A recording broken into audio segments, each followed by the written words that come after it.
gasoline was through the roof and I wasn't working much, and I couldn't really go anywhere because I couldn't afford the fuel.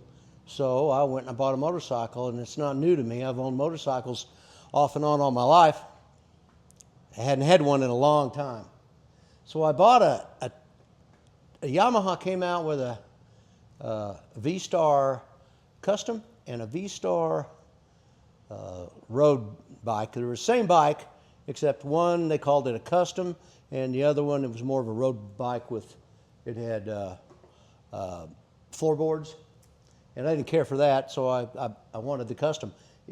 At the time, it was the lowest setting production motorcycle that had ever been made, and I really liked that. It was really comfortable, real low to the lower center of gravity. And so over in Siloam Springs, there was a Yamaha dealership, and I went over there, and I looked everywhere online. Those bikes sold like hotcakes, and you just couldn't get them. The Raven, it was called the Raven. It was all black.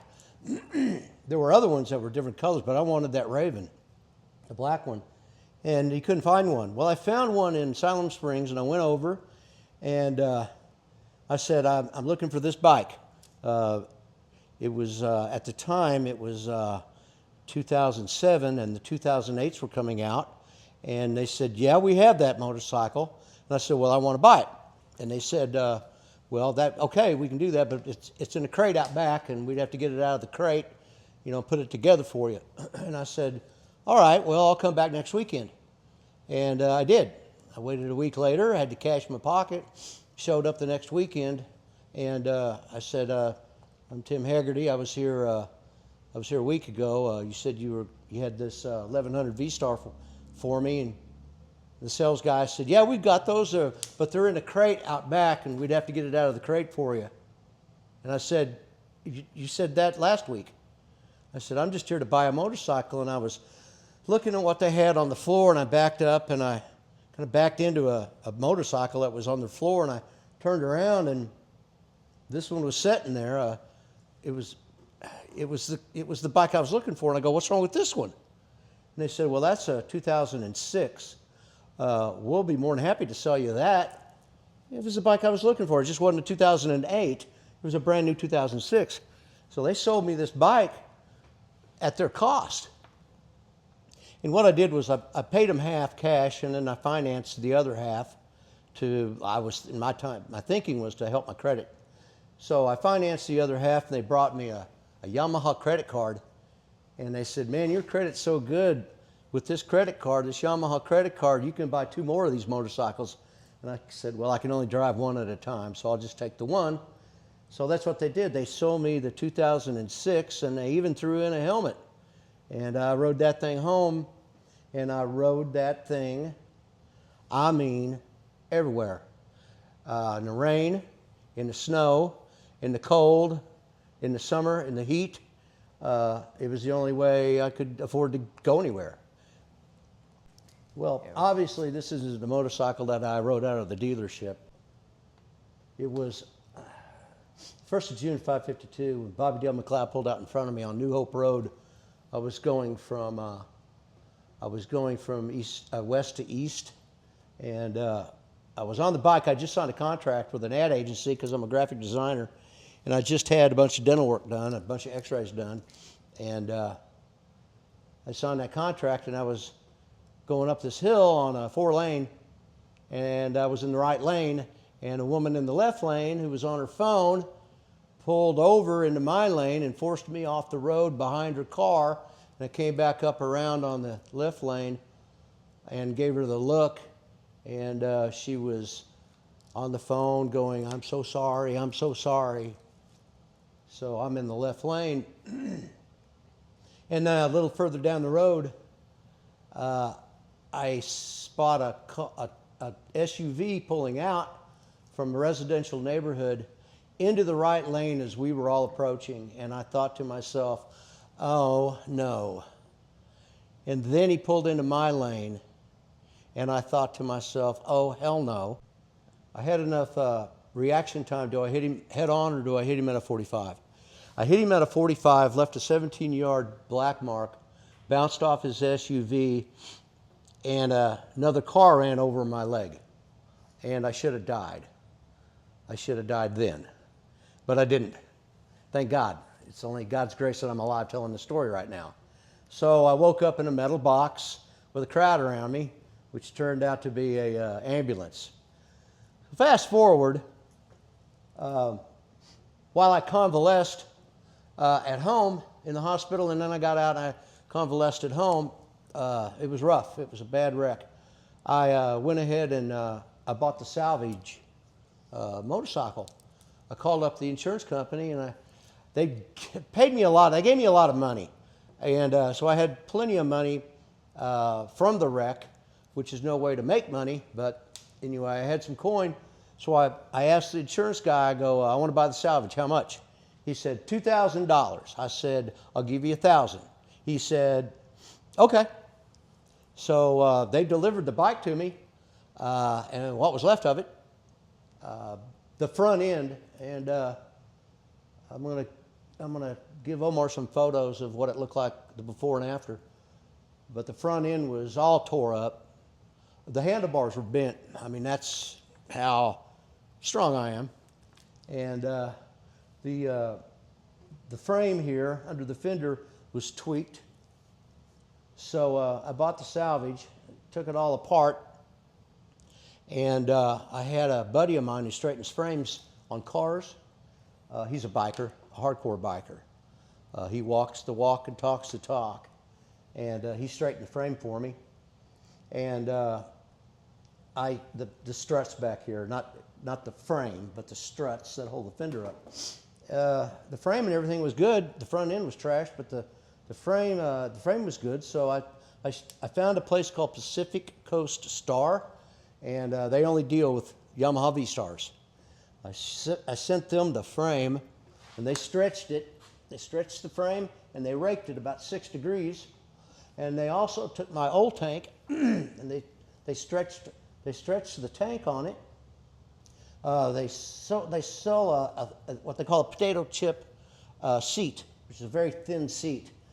Since then, I had this seat redone and this back pad redone. Got it all put together, forward controls.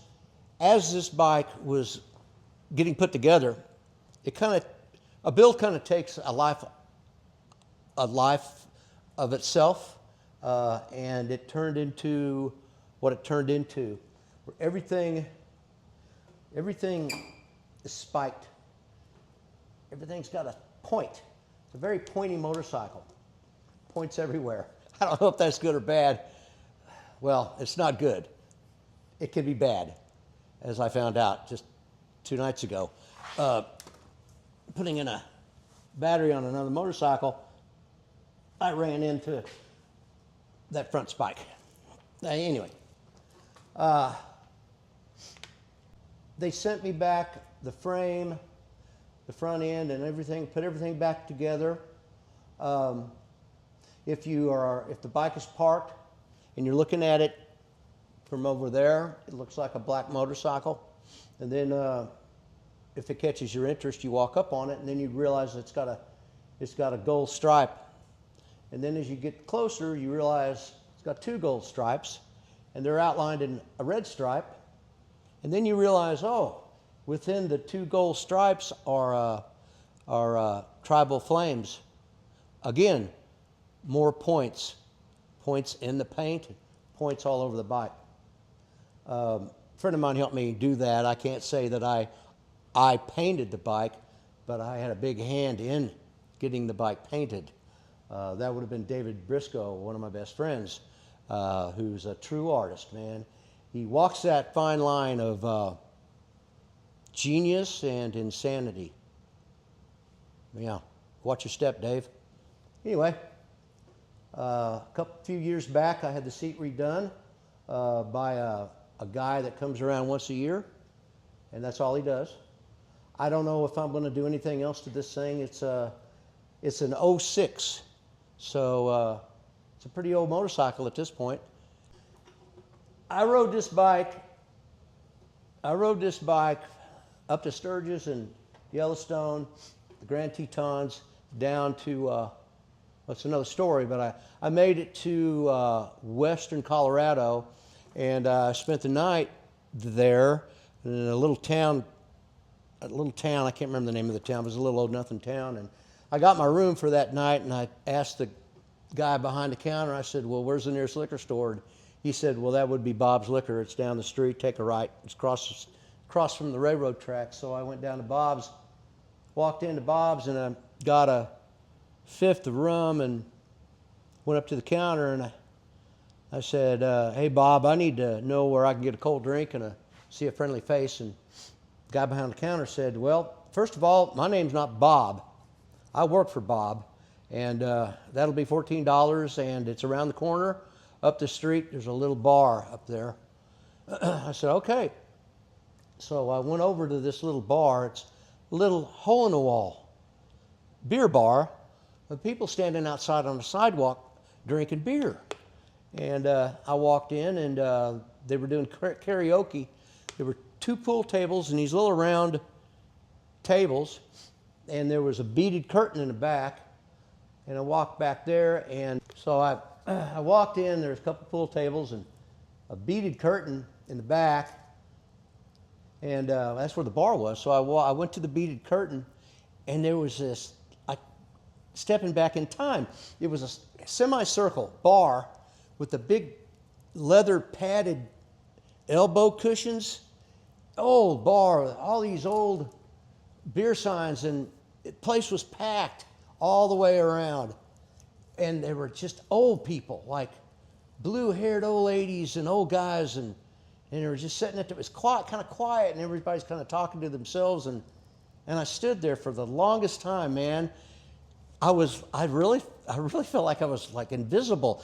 Obviously, I was the youngest person in this place, other than the people where the pool tables were that were doing karaoke. Though they were younger, but it was like I was invisible, and I was like, what do I have to do to get a beer here? And finally, bartender came around and asked me what I wanted, and they gave me a long neck bottle of whatever, and I got out of there, went back through the beaded curtain, and sat down at one of those little bitty tables where the pool tables were, and I was just going through my phone. You know, back then it was a flip phone, and I was just checking my text messages. Found out that my neighbor who was taking care of my fish had killed my fish. And when you're, that you get that feeling when there's like there's a presence. And I turned and looked, and there was this woman had sat down next to me at the little table. And I looked at her, and she said, I got one question for you. And I go, okay, what's that? And she goes, what do you think of these? And she pulls her shirt up. And I said, those are very magnificent, very magnificent. And she said, what are you when you're not a biker? And I said, well, I'm a graphic designer. I work for ad agencies. And so we got to talking, and I was just there for a beer, and then I was going to go on to the room because I've been riding all day across Colorado. She said, you can't get out of here without singing karaoke first. I said, I don't do karaoke. I don't sing. I just don't do that. She wouldn't let me leave. At one point, I dodged around her to get out the door. She came back around me, and she sat on my motorcycle and would not allow me to leave until I sang karaoke. I said, okay, I knew one song. I know one Frank Sinatra song, that's Summer Wind. I know that song. I can sing that song without looking at any karaoke words. So she came back and she goes, well, they don't have that song. And I said, I thought, well, I'm off the hook, man. And then they came back and they said, we found the song. So I got to sing. I did. I got up and I started to sing Summer Wind by Frank. I was singing, and it was like I got tunnel vision, like everything closed in around me, dark, and all I saw was this little circle. And I'm singing Frank, and I'm getting towards the end of the song, and I'm coming out of it. Oh, the summer wind. And the song's over, and I'm hearing all this applause. And I look over, and all these old blue hairs, man, all these old people come out of the bar through the beaded curtains because they're wondering, who's singing Frank? And they all come out from the bar, and they gave me a standing ovation. It just blew my mind. So anyway, I got out of there. I sang karaoke. I got out of there, and I never saw that girl again. No future plans other than this thing gets a lot of looks, man. It gets a lot of looks. And since I had this thing redone, since I redid this bike, I've wrecked it again since then. I laid it down about 3 years ago. That's where this came from. I got some road rash up this side. The tow truck guys, that's another story. That's a great story. I'm writing a book, and that story is going to be in the book. The book is called How I Flipped a Script, because throughout my entire life, you got to have a running theme in a book. If you're going to write a book, it's a memoir. And the running theme in my book is how people tried to screw me over in life, and how I flipped the script on them, turned the tables on them, and came out ahead. The name of the book is How I Flipped the Script, or How I Left a Dead Hooker in New Orleans. You'll remember that. She wasn't dead, but she was dead drunk. I'll just leave it at that for now. But as far as future plans go for this, it gets a lot of looks. This bike does. Wherever I go, it's a real attention getter. I pulled into a bike night. It was a Harley-Davidson biker bar, a Harley-Davidson owned restaurant and bar, and they were doing a bike night, and there were 60, 70 Harleys. And I pulled in, and I'm talking to some guy about his Harley. He was telling me all about his Harley, and a guy comes out of the restaurant and says, "Is that your chopper?" I said, "Me?" He goes, "Yeah, is that your chopper?" I said, "Yeah." He said, "Well, come on." I go, "What do you mean?" He goes, "You won." I said, "Won what?" He said, "You won Bike of the Night." Apparently, all the women who attend these bike nights, they let the women vote on what bike they like the best, and apparently I won Bike of the Night. They liked my bike better than any other of the others. And so they brought me in. I told the story about the bike and how I got wrecked and rebuilt it and turned it into this. And they're all slapping me on the back and buying me drinks, and the women are hugging and kissing on me. And I thought that was pretty righteous, that I go to a bike night that features nothing but Harleys and a Yamaha one. I thought that was pretty righteous. So I don't know what the future is going to be. I'm just going to ride around on this thing and show off and enjoy it, and hopefully tell my story about how I should have died, but God said, "No, not today, Timmy, because we got business to take care of, son." I'll tell that story to whoever will listen to me.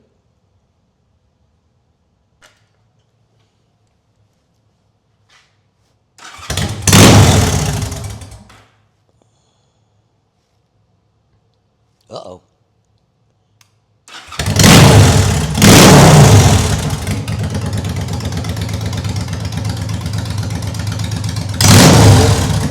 I said sweetness.